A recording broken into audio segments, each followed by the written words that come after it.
Good evening and welcome. Come gather round. From the mind of a weirdo and eccentric to be found, we present humbly to thee an evening of gender in parts 3. You know what? Enough of this. Like I said, there's 3 parts to this video. The first one's a discussion of gender, the second one is someone's journey through gender, and the third one is a do and don't guide for cis people. Have fun. I'll check in occasionally. Here's the first part. Part 1. What is gender? So before we talk about gender, we have to talk about sex, and not the fun kind, the biological kind. So sex is the biological attributes of a person, chromosomes, genitals, and hormones, whereas gender is the social expectations and behaviors relating to masculinity and femininity. Gender is not based in biology. Why not? Who are you? I'm you. Sounds fake, but go on. Why is gender based in biology? Look, I'm not saying it is, but you can't just dismiss that offhand. Okay, maybe that's fair. No, dismiss it offhand. It's not worth your time. Who are you? I'm you? Duh. Well, I feel like I should at least explain. So when we gender people in day-to-day life, we don't do so because of their chromosomes or genitals. When we gender someone, we do it based on their appearance and what information they tell us. When you call someone sir or ma'am, you aren't doing it because you received the results of a chromosome test, but because you use their appearance to gender them. So we can say that gender is based on social presentation. Problem solved. Not so fast. Doesn't that exclude closeted trans people? True. For those who need a terminology refresh, vocab time. When you are born, based on a physical inspection, you will typically be either assigned male at birth or assigned female at birth. If someone's gender identity aligns with their gender assigned at birth, they are cisgender. If their gender identity doesn't align with their gender assigned at birth, they are transgender. So if someone is assigned male at birth and they are a cisgender man, they are a man first and foremost. But if someone is assigned male at birth and they are a transgender woman, they are a woman first and foremost. What does this have to do with excluding closeted trans people? Okay, so closeted trans people know their gender is different from their assigned gender at birth, but will still present to the world as their assigned gender. So a closeted trans woman would present to the world as a guy, and a closeted trans man would present as a woman. Judging based on their appearance would lead you to gender them incorrectly. Wait, but didn't you say we gender people based on their appearance? Yes, because gender is a social phenomenon based on social things, not biology, and someone can still be a different gender than what they look or present as. Yeah, a better definition is self-identification. Someone is the gender they say they are. A woman is anyone who identifies as a woman. Yes. But that's self-referential. You can't just define the thing as the thing you're trying to define. Yeah, that's kind of true. I definitely like self-identification, but I don't think that's what gender is. So gender is something personal, and how someone thinks about it varies from person to person, but it has a collection of behaviors and appearances associated with it, like a nerd, for no particular reason. A nerd is a social role that has a collection of behaviors and appearances associated with it, but you can't tell if someone is a nerd or considers themselves a nerd just by how they look.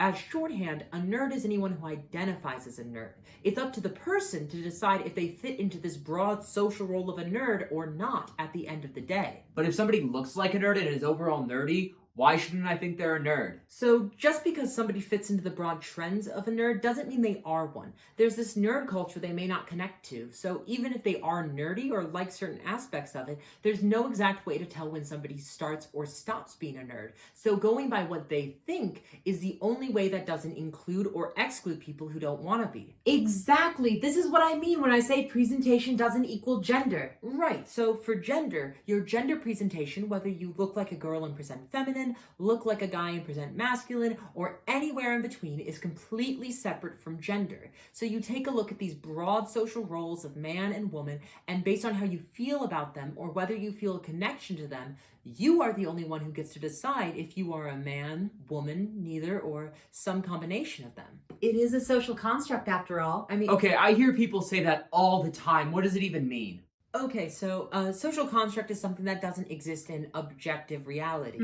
Gender's fake. No, I really hate that take. Most things in our life are social constructs. You know, government, fashion, money. Money doesn't exist innately in our universe. Money exists only because we have said that money exists. We have said that these pieces of paper carry with them some value, and they do because we have all agreed it does. But with money, you can't just declare a $1 bill as $100 now. True, but if you got enough people to say a $1 bill was worth $100, that's what it would be worth. There are already $1 bills with interesting serial numbers that are worth over $100 because people think it's cool and worth more than the $1 assigned to it. Social constructs exist only to be useful to us. So if the concept of gender, as we used to know it, stops being useful or is making people unhappy, we can change it. Trans people have existed throughout history, and having this social construct built to ignore them and force them into boxes they don't want to be in leads to a huge net harm to society. Yes, everyone should be free to express themselves regardless of their gender. Exactly. Telling people because you were assigned this gender at birth, you must participate in society this way, limits people's freedom to express themselves. Everybody has a different relationship to gender, gender presentation, and expectations, and letting people be themselves and expanding our understanding of gender to include that does nothing but let people live their authentic lives.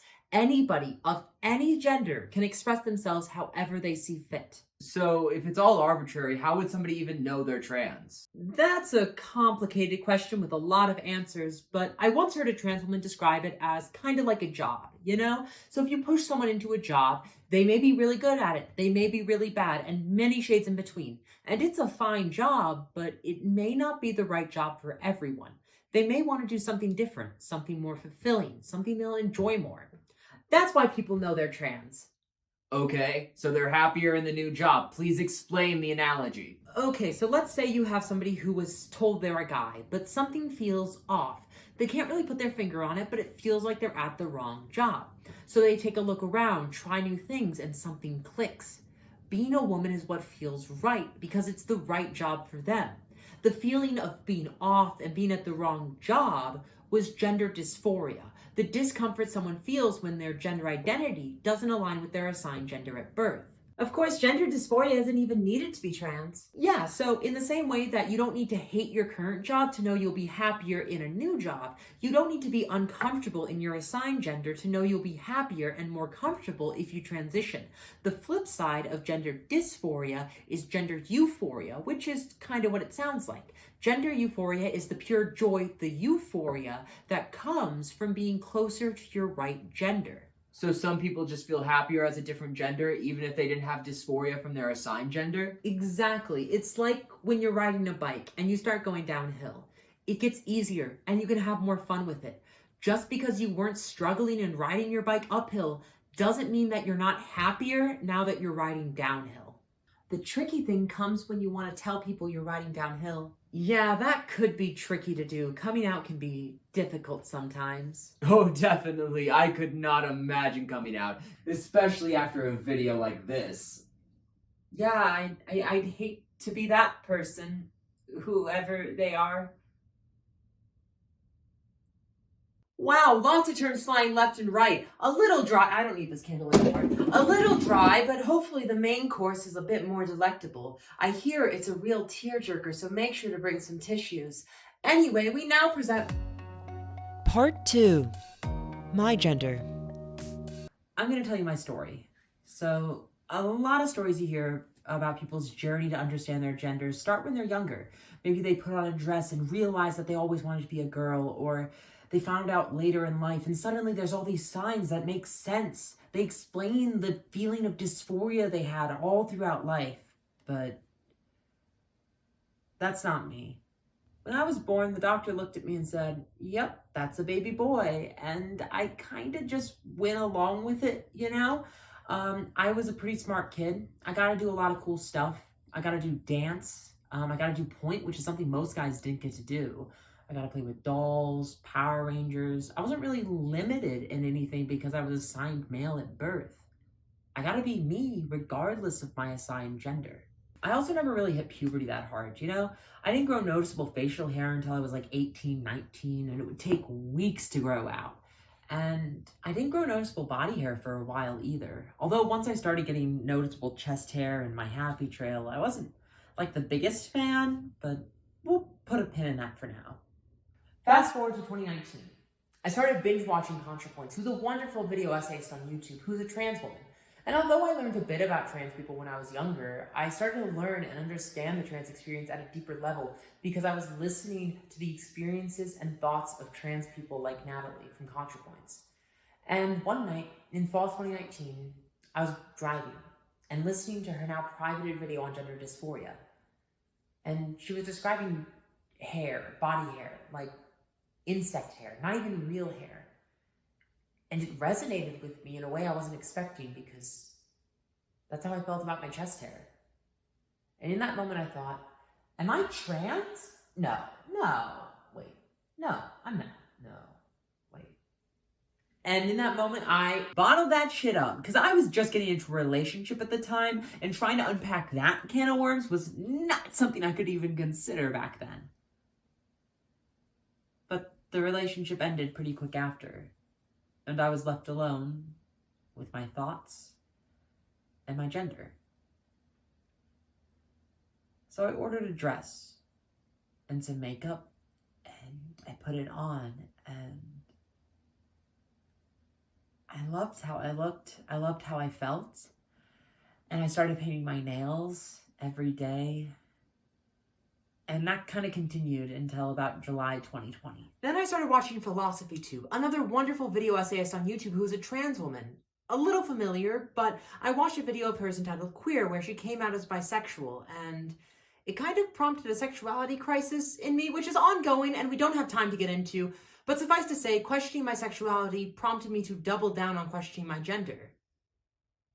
And the questioning just never really stopped. So I started reading and consuming as much as I could about gender, different terms, identities, how people found out. I browsed trans memes on Reddit daily. I binge read webcomics about trans characters like Rain or I Want to Be a Cute Anime Girl. I found songs like I Don't Know If I'm a Boy by Blue Foster that I just resonated with because of all the doubt that I had. I also got more into trans TikTok, which is a really cool side of TikTok that I'm on still. And I followed some trans creators there, and I listened to their experiences. I also follow a lot more trans creators now, and some of them follow me back, which is odd. Some of them may also be watching this video, which is terrifying, but hi. Anyway, regardless, I learned more about gender and what being trans meant. But I was still questioning and searching for some kind of answer about who I was. I tried a new name, I tried using she, her, I tried to expand my wardrobe to be more feminine, I researched transitioning and timelines, but still I had so many doubts. I would stare at myself in the mirror for hours trying to make sense of it. My eyes would dart from feature to feature to feature, trying to make it into a whole, but it just didn't fit.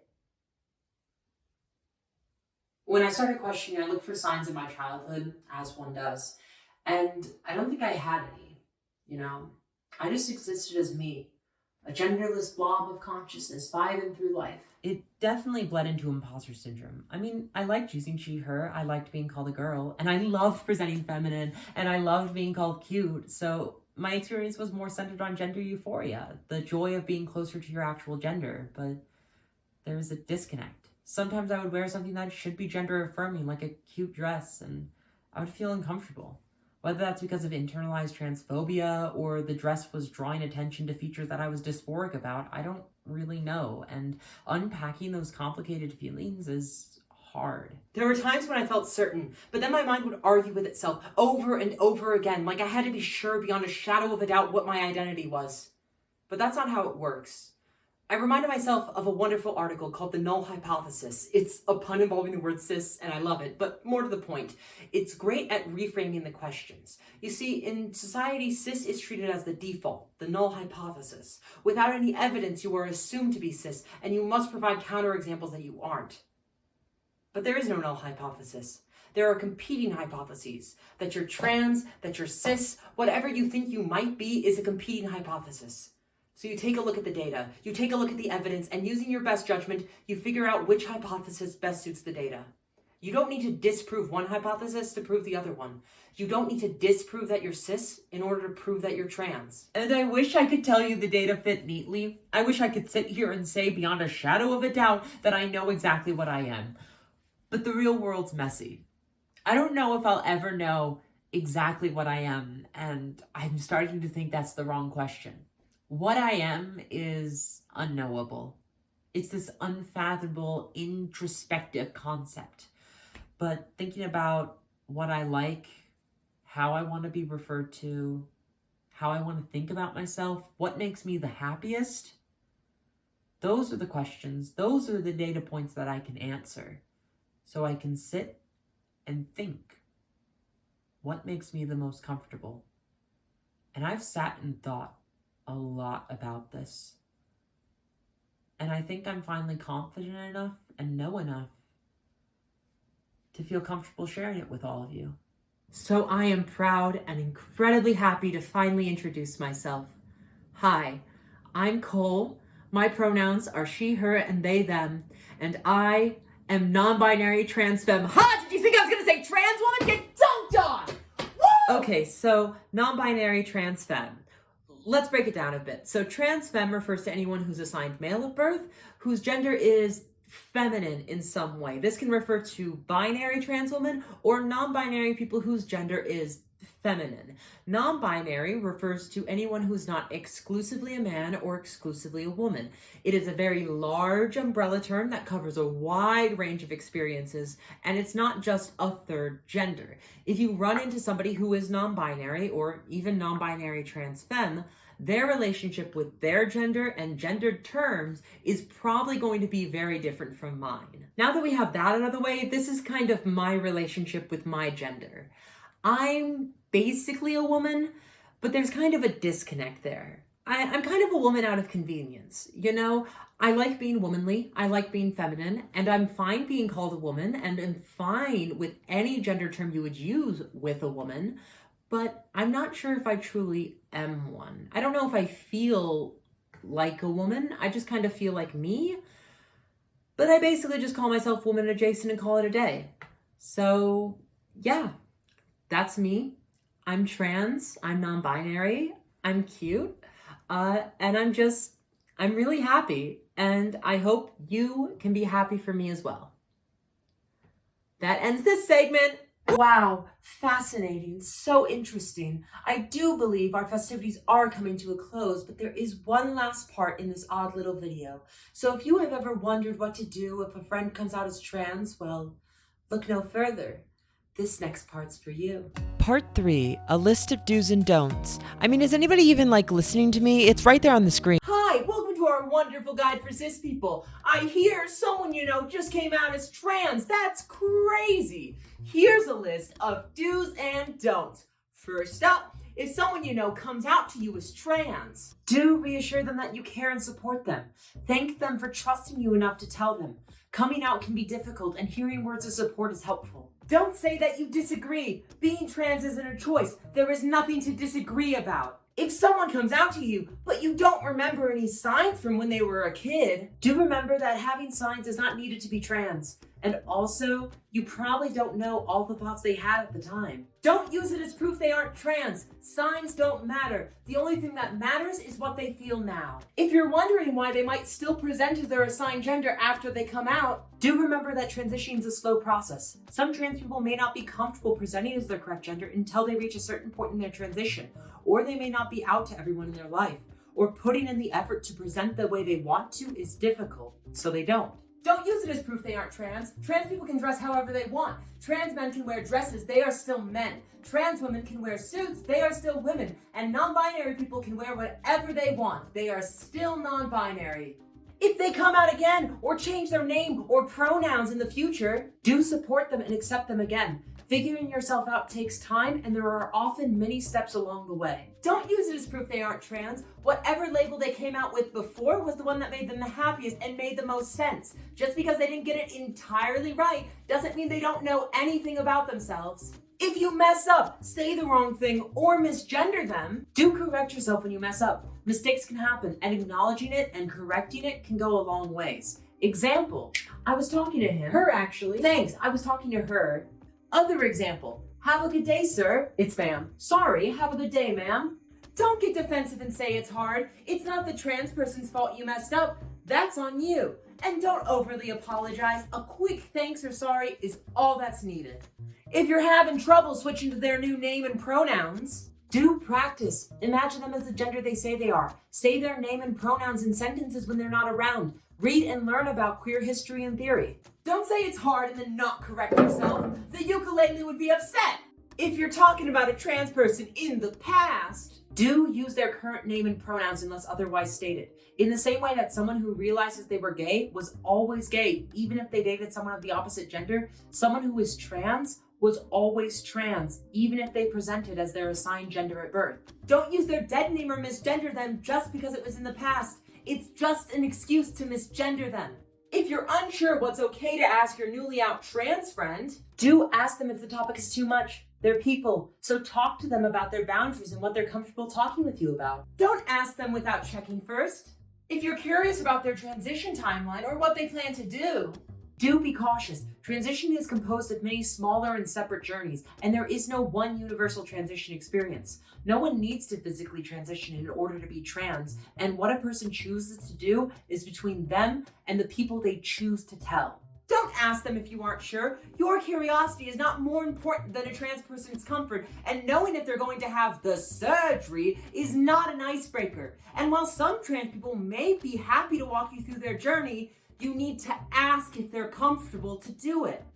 If you aren't sure about their transition timeline and want them to change it, do remember it's not your transition. Being trans is not about you, and the only person who has a say in what kind of transition is right for them is them. Don't stop people from getting treatment they need or out them before they want to.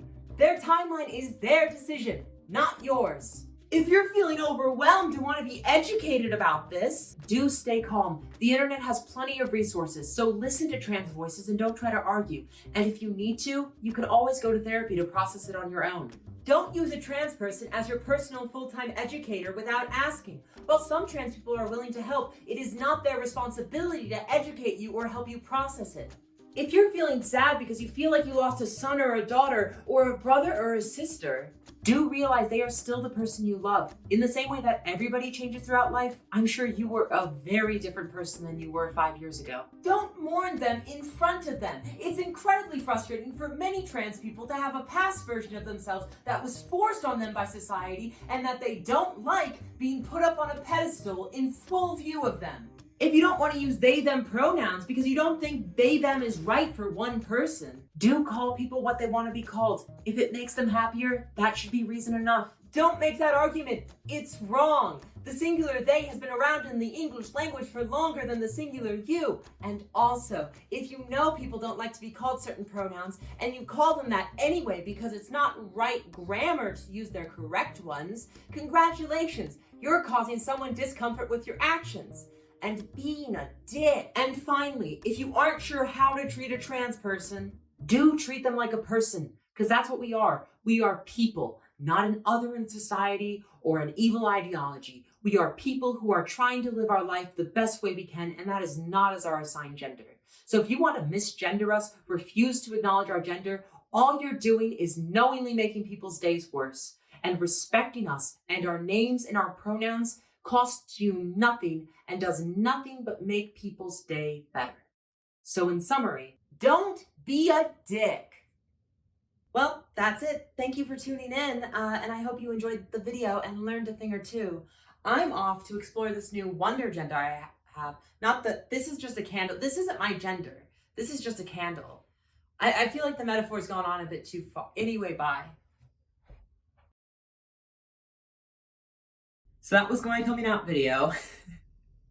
I have spent so much time working on this. I have been working on and off for the past 2-3 months on this video, and I'm so excited to finally be able to share it with you. I have written and rewritten so many words, tens and thousands of words written about this, and I tried to condense it down as best I could, but it was still kind of long. I do want to give a quick thanks to everyone who helped me with the script. Seriously, thank you so much. It would not be nearly as good without all of your input and help, so thank you so much. I do want to give a quick message to people who are questioning. So first off, congrats on questioning. It's scary. It can be very scary, but it's worth it. Because at the end of the day, regardless of what you find out you are, if you find out you're trans, non-binary, or cis, you found out more about yourself, you found out what makes you happy and what makes you comfortable. So nobody is going to be upset with you if you try out a label, try out a name, try out pronouns, and then go back. Self-exploration and trying out new things is a huge part of questioning. You don't need to come out as questioning or trans or non-binary until you feel like you want to. You need to make sure you're safe and that you're comfortable sharing that information with people. Questioning can be a slow process. I mean, my journey of like a year and a half to 2 years is on the shorter side overall, but regardless of how quick you figure it out or how slow it takes you, that's just how long it took you to figure out. There's no shame in figuring it out slowly. There's no shame in figuring it out quickly. But regardless, I hope you can figure out what makes you the happiest. I'm off for now, but this is me. This YouTube channel is probably going to change a little bit. I'm probably going to be doing more videos closer to this on my YouTube and keep the comedy stuff to TikTok. But there will definitely be comedic stuff on this YouTube channel. So bear with me as I'm figuring out the new identity of this YouTube channel. But stay tuned for fun stuff. Take care.